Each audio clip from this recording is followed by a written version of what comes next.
Hey guys, Princess India here for episode 2. You know what I'm saying? Whatnot? Or whatever. Keeping it fancy, I switched up my part on you. You know what I'm saying? I really did it because my hair was really flat and it's bothering me. No judgment. But anywho, welcome to reading number 2. And with this reading, what we're going to be looking at is following with the theme similar to what we did in December. We called December Surrender December, but we're looking at it in more of a constructive sense. So much like the previous spread, we're doing the same thing, slightly different, little change up, you know. We're going to use the opposing energy, the opposition to fear, that of which is love, you know what I'm saying? We're talking about the Lover's card, ladies and gentlemen. That's what we're looking for in this here deck. So much like the spread that we did previously, the spread is different, similar, but different. And we're looking at this in the sense of 3 areas of your life.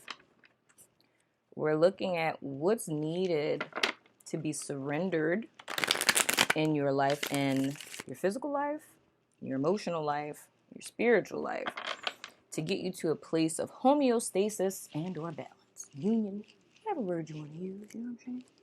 And then the last thing that we're looking at is what it is that you want to welcome in. So we're looking at what it is that we need to let go to balance things out, how we can do that, and what it is that we can do to allow more love into our life going forward into 2020. So I'm going to go ahead and shuffle one more time, cut the deck, and we're going to go ahead and look for the Lover's card. Spirit, please give me clear and direct guidance for the collective. Please, Spirit, anything that they need to know. Anything that is of utmost importance, Spirit, that will assist them in charting their path forward. Please give me the ability to interpret these messages in a clear and concise manner, in a means in which myself, please let me understand my own message, as well as all of my wonderful subscribers can understand. And as always, I thank you in advance, Spirit, because I know you're good for it. Because you're always good for it. You know what I'm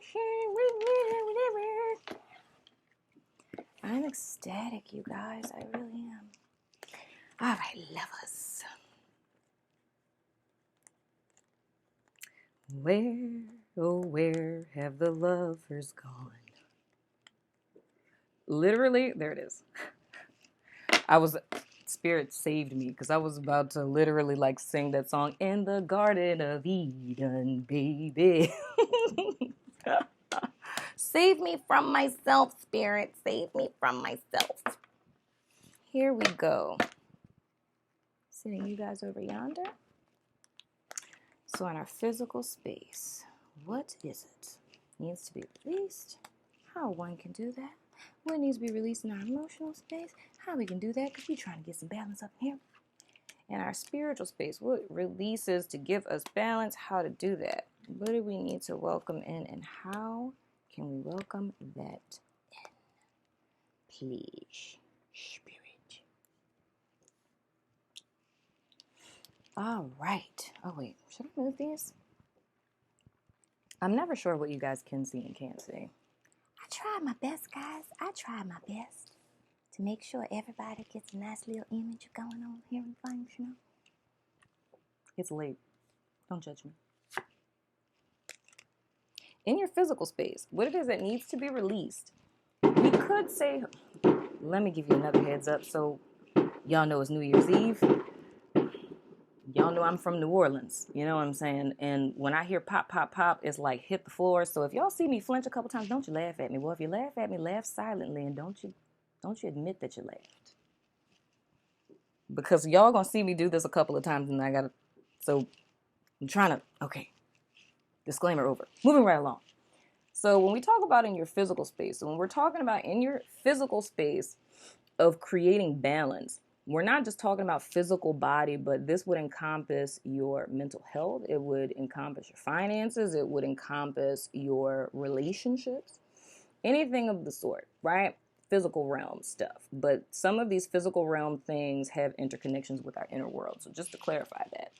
Now, with the Three of Swords, we can say what it is that you guys would be surrendering. We could say, oh yeah, heartbreak, but no.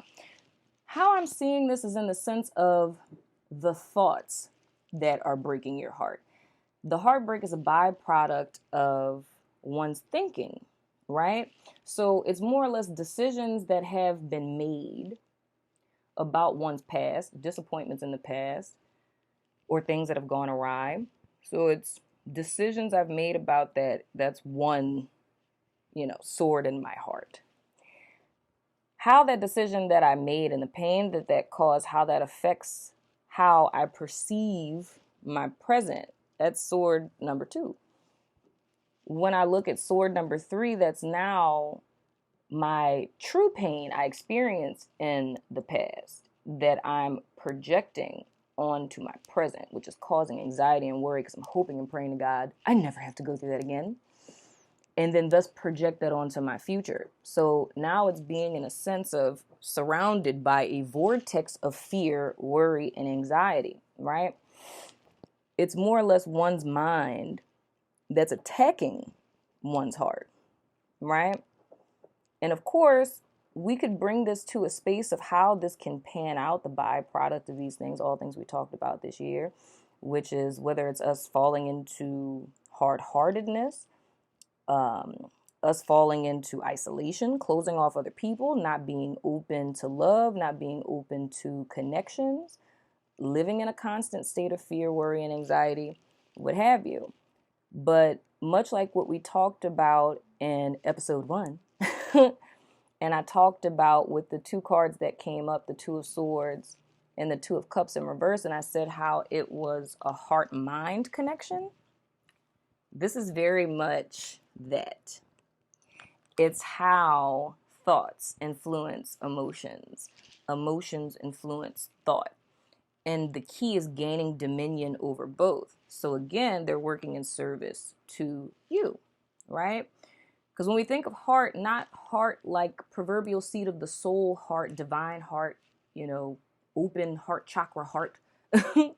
It's more or less heart in the human symbolism of our emotional space, like our typical everyday feelings. But the key of what it is that we're rectifying here is the 2 of these working in concert with each other, with your heart and your mind working in concert with each other. And it's understanding both of these spaces, mental space, hashtag mental health, understanding mental space, how we're thinking, what we're thinking about, understanding that reduces down to beliefs, knowing that beliefs come from experience and conditioning, and the need for us to be aware of all of these things, because whether we're aware of it or not, all of these things are projecting onto how we define our past, how we're defining the present, and how we're perceiving the future, and thus ultimately creating, right?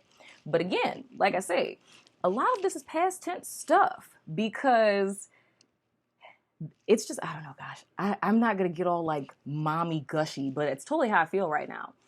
It's like these are things that you guys have the arsenal to overcome. That's why this is so beautiful to me.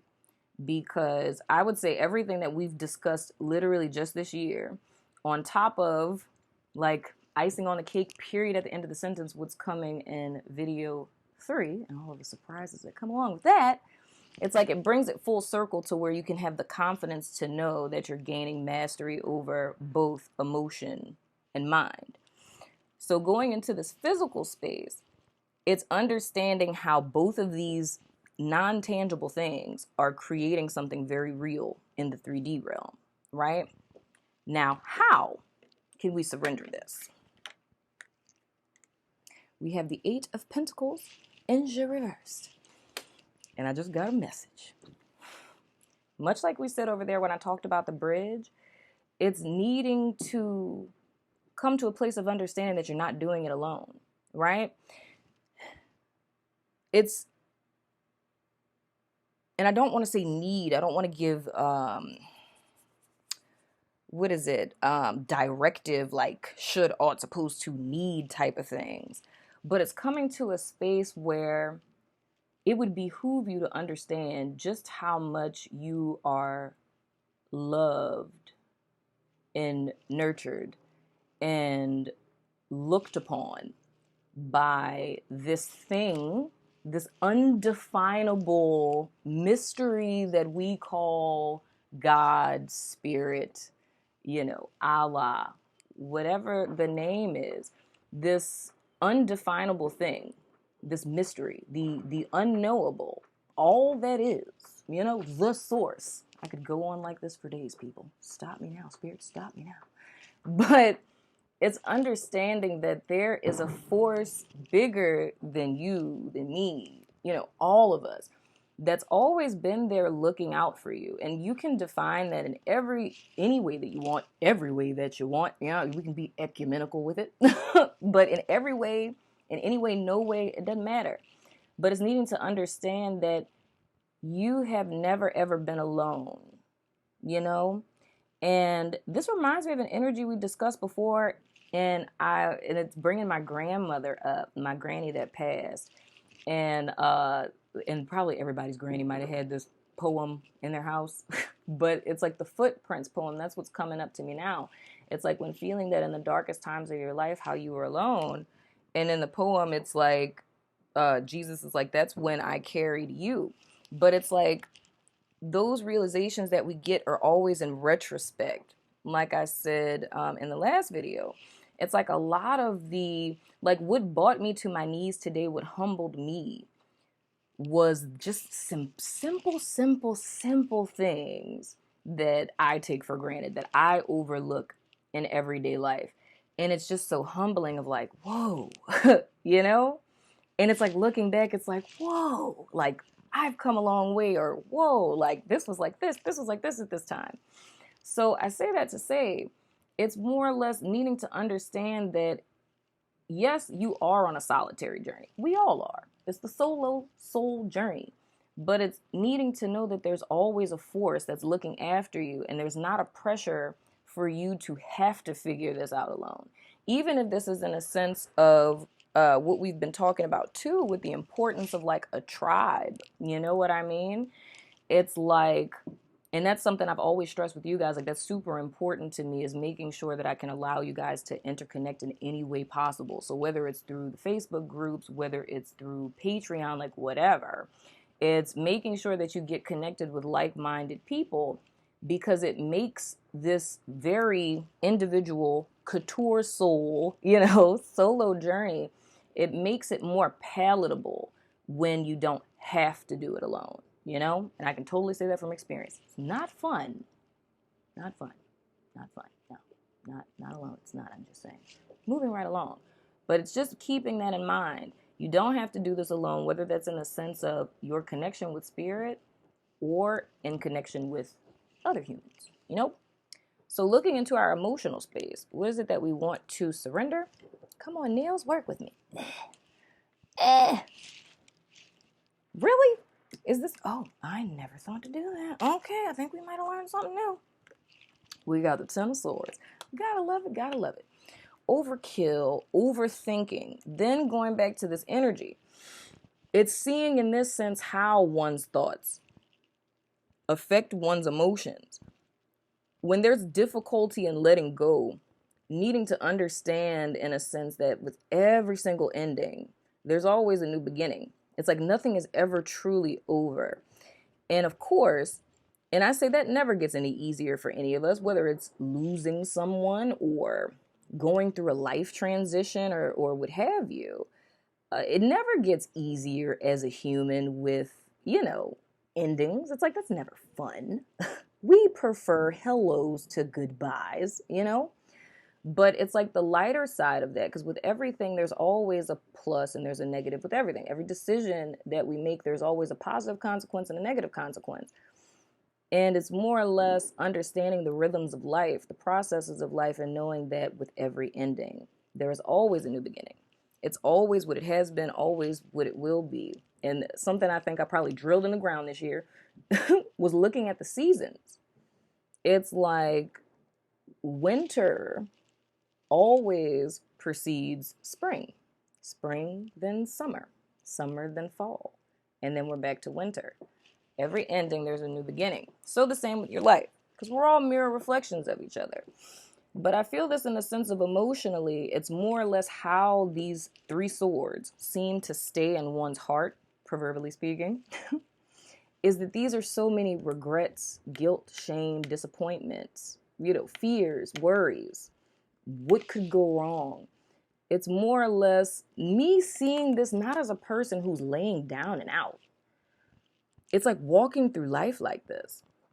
And these are all of the things that you're carrying on your back. Like this is the proverbial crosses, the 10 crosses to bear. You know what I'm saying? You ain't got just one, you got 10. These daddies with you every day. They with you in the cubicle, they with you at the gym, all that.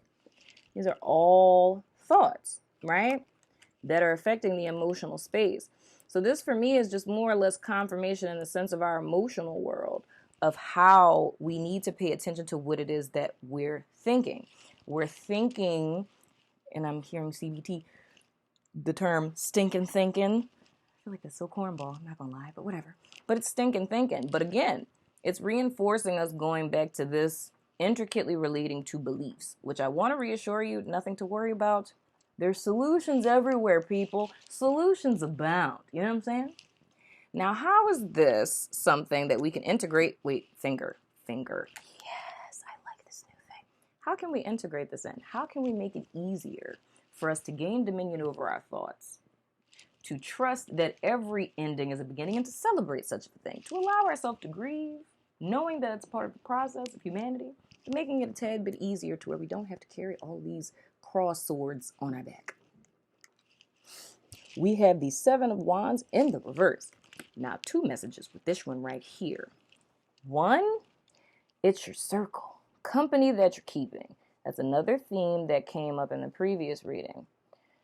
Now, when we're thinking about how this is affecting our emotional space and how this is interlinked into our drive, how we're moving forward, our self-confidence, what it is that we're standing firm on, there's a need of clarity in what one truly believes, like your life ethos. And it's more or less, it sounds kind of existential, but it's more or less like I always say, who are you, where are you, and what are you doing? What are you standing for? What are you fighting for? If you see yourself as this gentleman in the 7 of Wands, that wand in your hand, what does that symbolize for you? Because you totally got it in the last reading. Last card was the Page of Wands. And in the upright, the only upright card that we had, it's like, what are you standing for? What are you fighting for with your whole heart, mind, body, and soul? Is there anything that you're fighting for? Is there anything that you would have the courage to stand against all of this opposition? And if you don't know what that is, totally cool, no big deal. You're going to know soon enough. If you don't know already, kind of feel like you already do. Might be doubting it, but I have a feeling that you know. But it's like, what is that thing that you can stand firmly on? First and foremost, before anything else, we want to be able to stand firmly like this on ourselves. However, if our thought space is like this, that has our emotional space all topsy-turvy, it's like we can't get the clarity to be able to stand firm in our truth and what we believe in and what we're passionate about, right? It's always going to be something subjective, thus it being in the reverse. This is in a subjective position. It's kind of like, I totally believe in what I stand for until someone has a very convincing argument that suddenly makes me second guess everything that I thought I was very confident in. Maybe I should go smaller. Maybe I should be quiet. This is now triggering memories from that time in the 3rd grade when I tried to play, I don't know, the harmonica. I feel like I've told the story before. It's not a real story. It's one I made up, like I'm making it up right now. But I played the harmonica in front of everyone and they laughed and I was like, I will never again perform in front of an audience. It's one of those things. So this is personal conviction. So these are things that are unearthed as we start to deconstruct the toxicity of our conditionings and our woundings and our false beliefs. But once again, no need to fear. You know what I'm saying? Solutions are here in the form of tarot cards. Moving right along. But it's being at the will of this. So this will be something that's topsy-turvy. The how we can stand in our power, the how we can overcome this mindset, these thoughts, this imprisonment of the mind, or feeling the need to hold on to things that are long since dead, or combing through things. It's like, this is interesting. I'm seeing like energy of like, you go through a breakup and it's like going through every text message and rerunning every single conversation of like, did I say the right thing? Ooh, I probably shouldn't have said that like that. And I might have like, I was a little too assertive there, right? The goal here is getting to a place to where situations such as that are no longer necessary, because you know your ground, you stand on it. You know your boundaries, your rights, as well as the other person's. You respect your own, respect the other person. So now there's no longer a question, right? Not to say that you shouldn't be self-reflecting or checking what you say, but it's like coming from a place of power of knowing like, hey, this is what my intention was. We tried to talk this out, whatever, whatever. But it's not going back into this place of second guessing yourself, because then this ends up becoming a very temporary energy, in the upright at least. It's like you always end up here, right?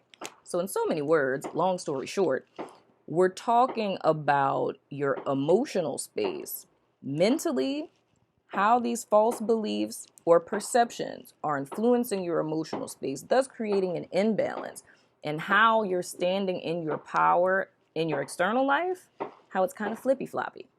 But that's the why. Again, emotion, mind connect. You know what I'm saying? I hope that this makes sense, y'all. I hope it makes sense. I always say that. And I really do be hoping it makes sense. It makes sense, right? Okay. Sorry. Moving right along. So, spirituality. What is it that we want to surrender to create more balance in our spiritual life? Oh, gosh, this is so exciting. We have the Hanged Man in the Village. You know what I'm saying? We're going to get into that one. I'm so excited. So, here's the thing. The first thing that comes to my mind with this is, for those of you, I'm not even going to say those of you, this is all of us. I mean, all of us have intuitive gifts. And the first thing I'm hearing with this is, usually when you start getting intuitive hits, how they're going to start is very 5 sensory. So like, we're talking like discernment. So, and I think I touched on that in the other video, if I'm not mistaken. Yeah, I did. When I talked about the 2 of Cups in reverse, and I was saying like how you feel it in your body. It's like you end up having reactions where your stomach might turn, or you start sweating or getting anxious around certain people.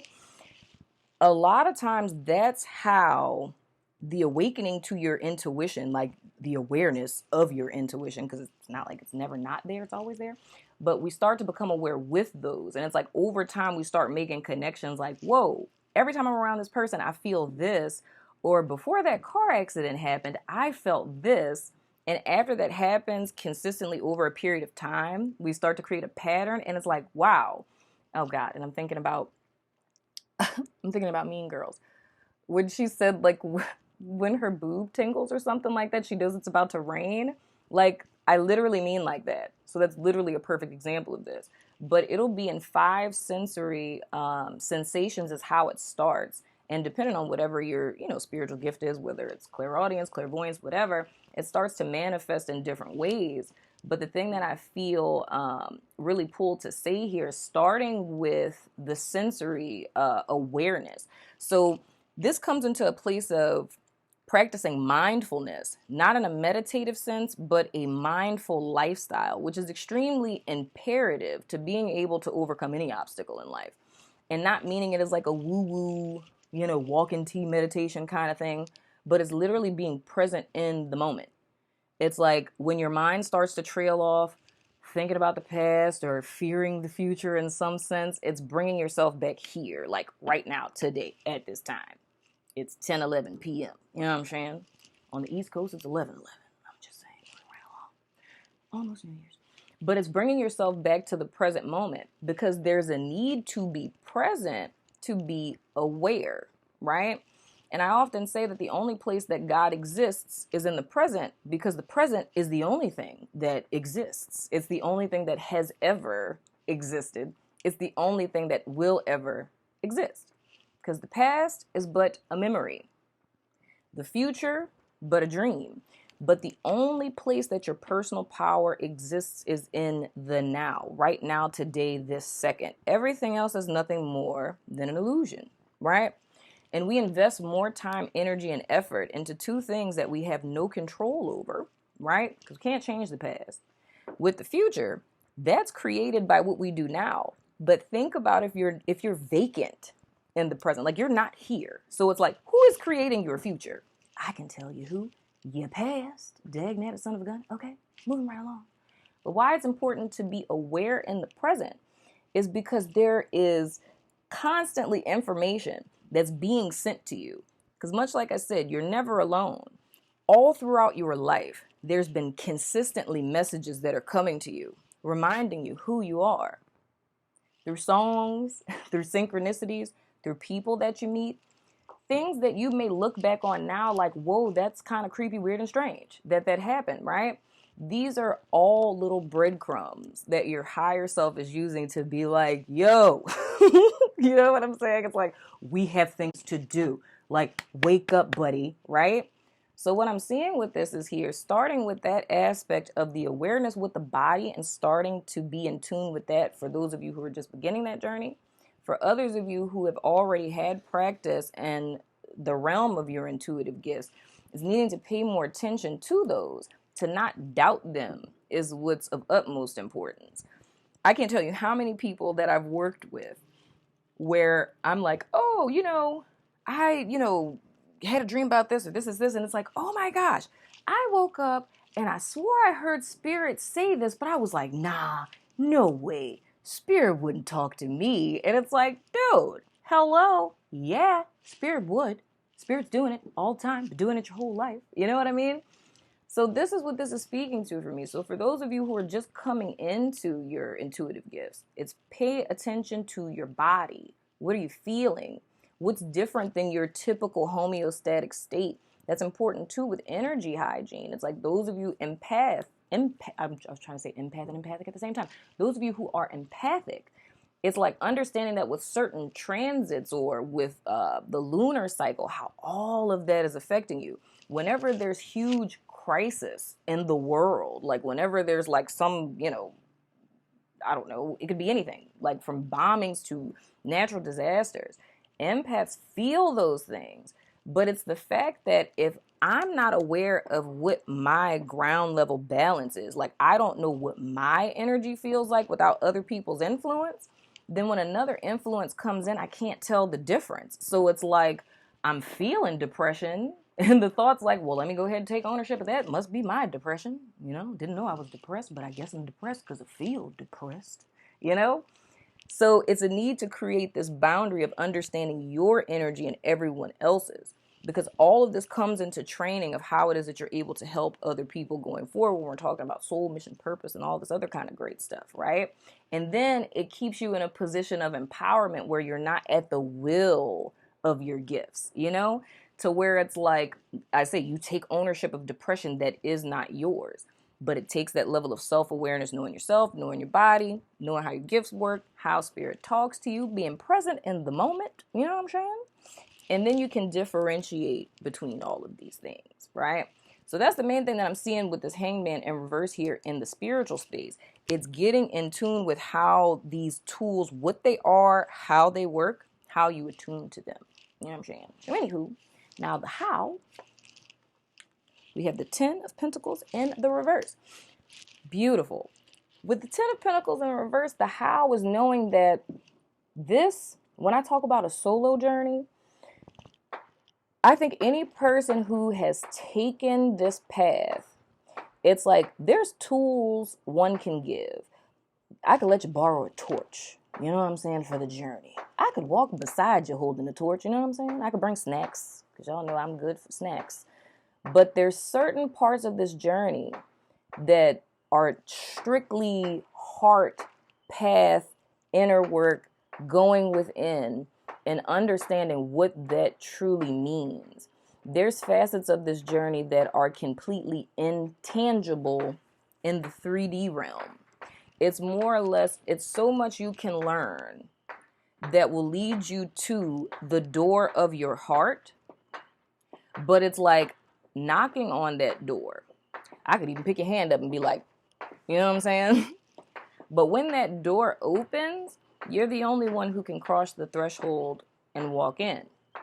And that's a sacred work. That's something that I don't think any person who's been through this process can really find words to explain that transfiguration that occurs. It's like, I think that's the beautiful mystery of this. It's like what occurs inside of a cocoon when a butterfly or caterpillar is going through their metamorphosis into a butterfly. It's like what happens in that sacred space away from the eyes of everyone else.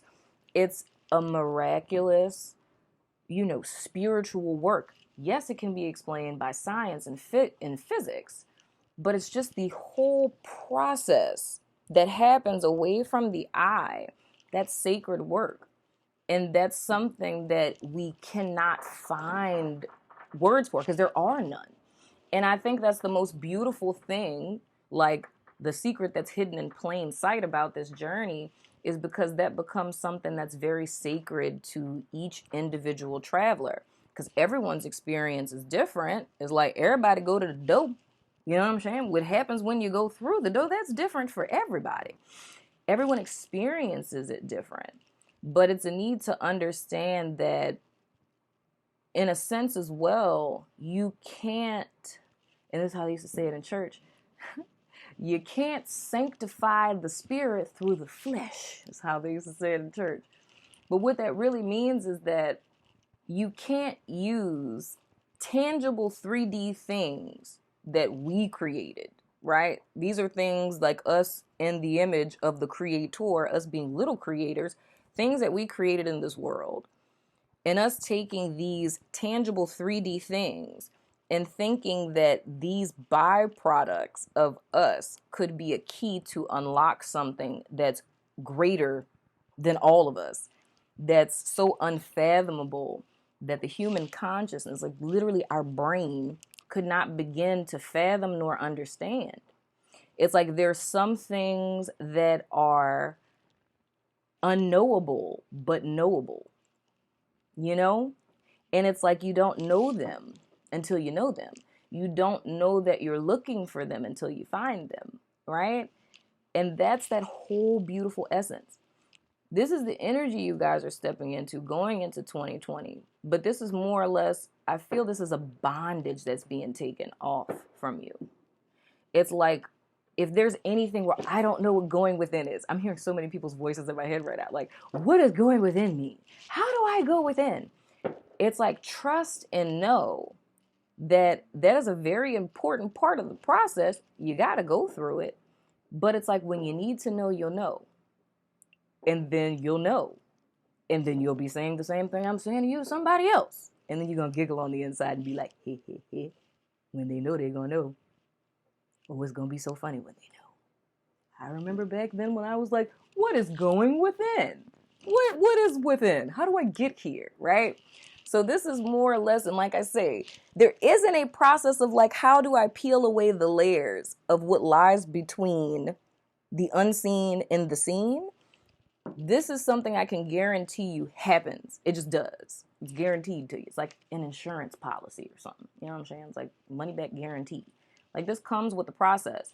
So if there's any pressure in this area of trying to find the right, rhyme, reason, or method, it's not going to be found in 3D,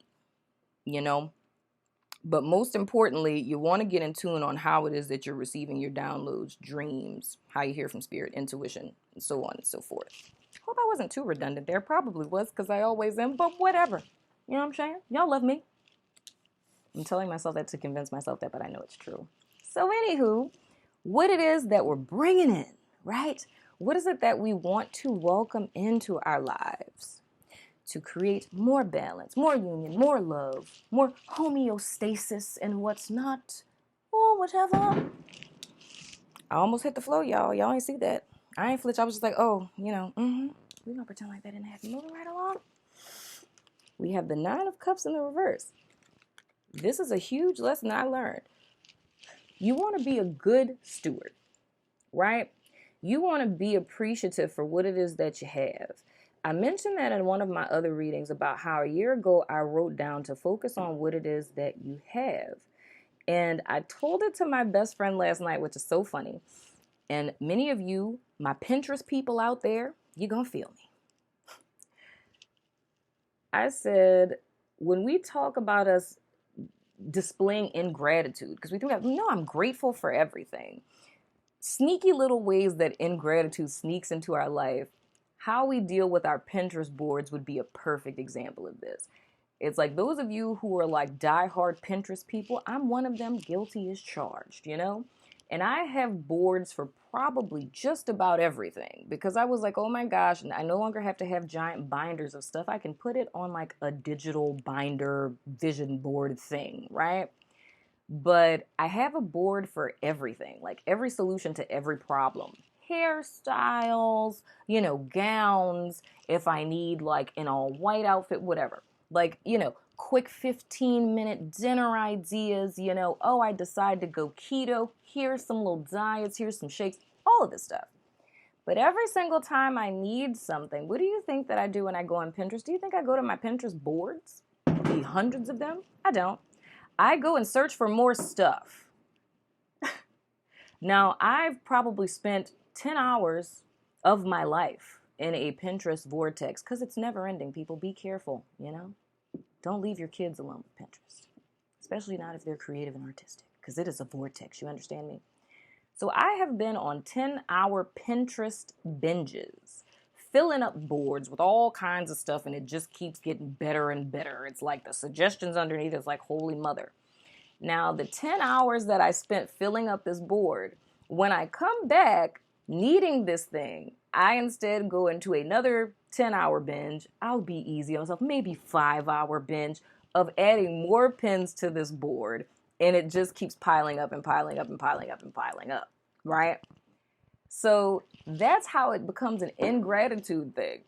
There has been time, the only non-renewable resource on planet Earth. Once it's gone, buddy, it's gone. Ain't no gozies, backsies, ain't no refunds, right?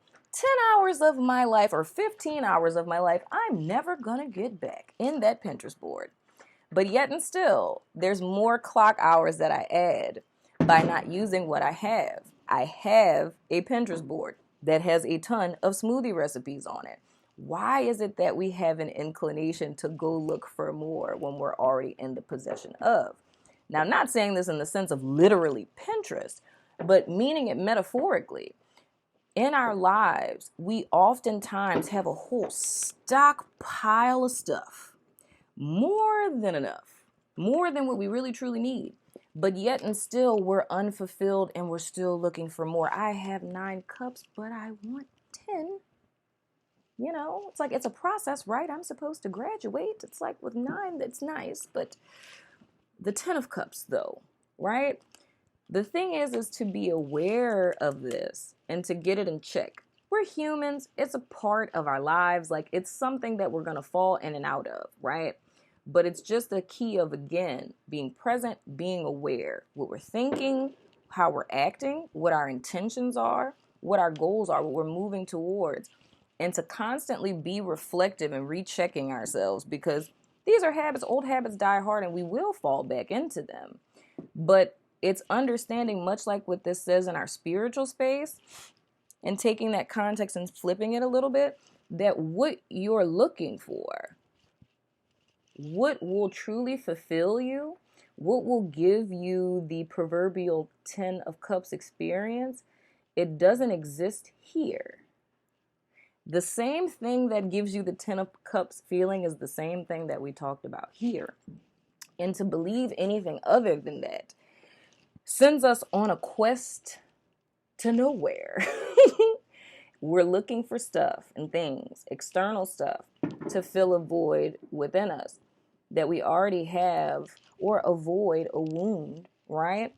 That doesn't really exist, that we already have the antidote to heal. And that's probably the greatest divine comedy of it all, is to venture on this journey in this circle to end up where you begin to realize that everything that you were searching for, you already had it in your bag on the journey. You're looking for things and you got buku Pinterest boards with all the answers. And then suddenly one day you realize, holy crap.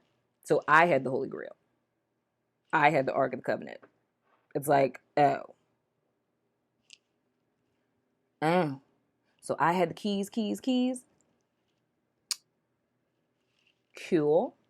So all that time, like it was like on my person. Like nobody thought, like, just give me a heads up. No one thought to tell me, like, cool.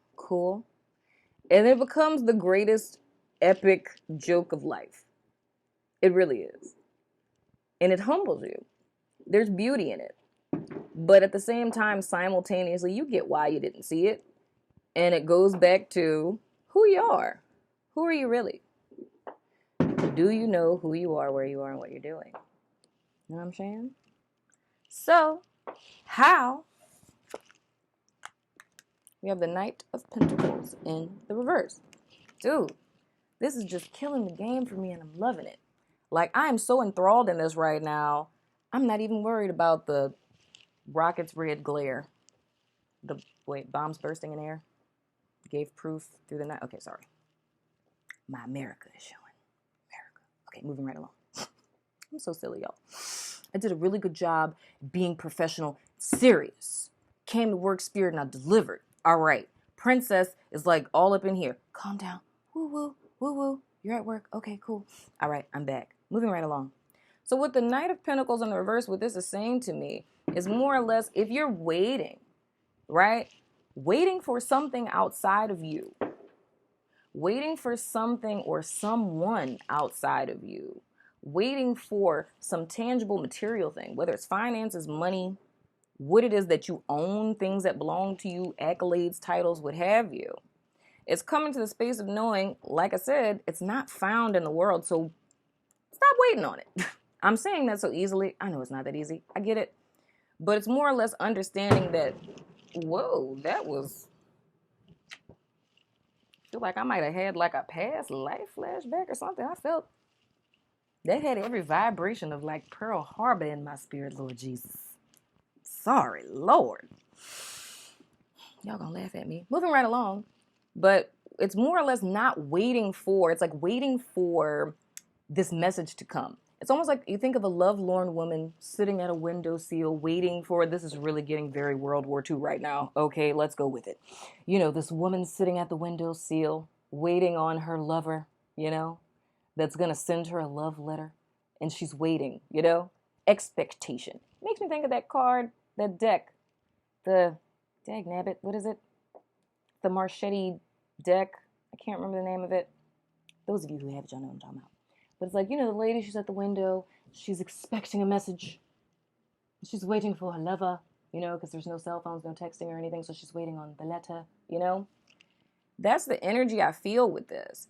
It's more or less an assurance that I'm going to find my peace, my wholeness, my wish fulfillment out there somewhere. Either it's coming in a job, a promotion, money, a house, a person, right? Getting to a certain status, socioeconomic status, having a certain number in your bank account. But the thing is this is more or less a forewarning of, and not a forewarning like a scary forewarning, but it's more or less letting you know that what you, wow, when I'm hearing Incubus. Wow. Okay. Brandon Boyd, be quiet. I have to finish this. Oh my gosh. This is getting so funny now. But anyway, it's more or less realizing that what you're searching for is not going to be found in the external world in a very short sense. Because I literally was hearing Incubus lyrics in my head. But it's knowing that that's not coming. So that spirit of expectancy, of saying not that you're not going to have nice things, that you're not going to achieve things, but that fulfillment that you're searching for, that thirst that you have or that desire within you, it comes from a place that's not of this world. Therefore, nothing in this world can fill it. Nothing here is designed to fill that, because it's not like the void, proverbially speaking, doesn't come from here. The true desire, that unquenchable thirst of why it is that we could achieve so many things in life and still be unfulfilled, is because every creation desires its creator, like higher self to self, right?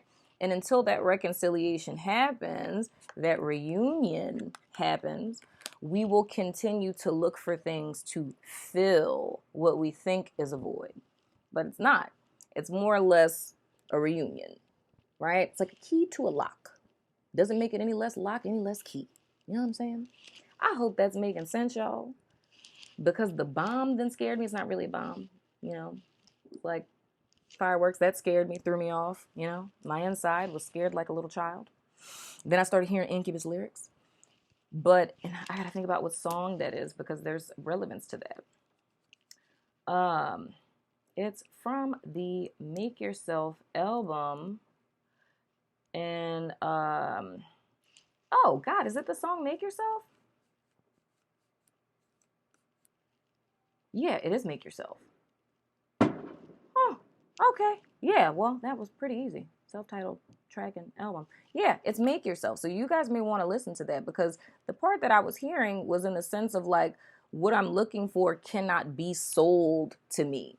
I wish they all would stop trying, right? And the song is more or less showing the contrast between a person who's on that spiritual path, on that journey of awakening, that comes and has that epic epiphany of like, dude, what I'm looking for is not here. I don't know where it is yet, but it's not here. And you start to see like all of those constructs with society, which I know a lot has been talked about because Christmas just passed, and seeing how it's like, oh, you know, this is commercialized. It has a lot to do with money, right? With making people feel like, oh, you're lacking something. Buy more stuff and you're a better person. People will love you if you buy stuff. Spend, spend, spend. You know what I mean? So that's one of those like societal conditionings, those things that we end up folding into and thinking that that's really a testament of our value. So I think that song, I mean, even if you don't literally listen to the song, if you just read the lyrics, I feel like that's something that would be very helpful, because that song talks about that whole process in your awakening where you suddenly start to detach from the matrix and you start to see like, why have I always done these things? Like, why is it that I just went along with this? It's like, I don't have to. And it's like, you start getting unfazed by propaganda and things of the sort, because you start to see that there's something more real. So that's actually very relevant. They actually would explain better all the stuff I was fighting to say. I'm going to have to learn how to stop being a tourist sometime. You know what I'm saying? It's like, Spirit, you know, you're trying to help a girl out. And I'm all like, stop. Okay. Princess is here. Okay. Goodness gracious. I did a good job being serious. So that's been your reading. You know what I'm saying? So now we're going into part 3, which is like my super dorky nerd portion, which is super duper fun. And there's so much stuff that goes along with this, my friends. So stay tuned. You know? I might be a click away. I don't know, because I don't know when you're watching this, and I don't know how long it's going to be before it uploads. So I love your face. Happy New Year. You know, if it changes the clock, East Coast people, before you see this. Deuces.